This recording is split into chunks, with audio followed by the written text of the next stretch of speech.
Nothing says Halloween like installing bulkheads, so that's what I'm doing today. This is bulkhead number 5, which is the largest of LonelyBot's bulkheads. That means that this is going to go across the boat at its widest point.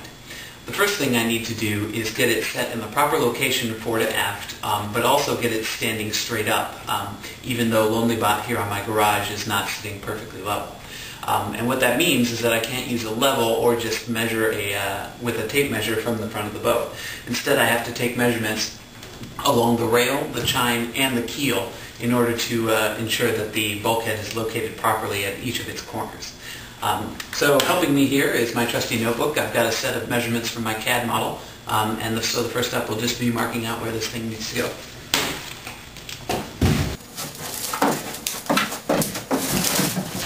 Oops! Trying that again. Maybe from the outside this time?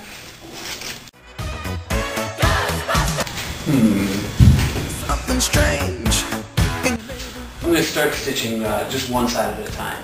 And my plan is I'm going to put holes in the hull for the stitching wire a little bit lower than the stitch on the bulkhead. That way when I tighten it up, it'll pull the bulkhead down onto the floor and also the sides of the hull onto the bulkhead. And now in theory, if we just tighten this stitch, the bulkhead will be perfectly placed on this side.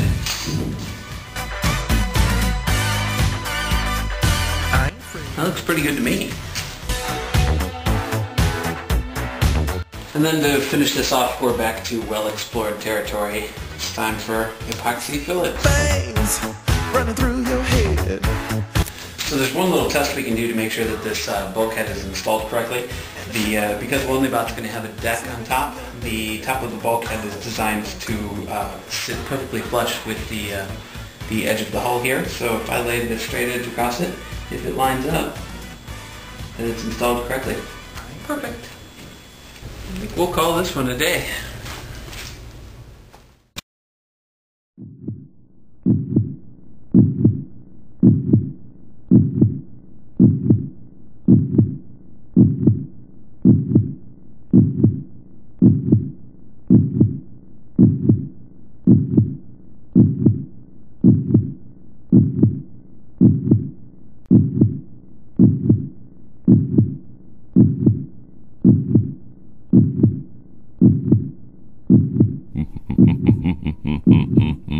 Ha ha ha.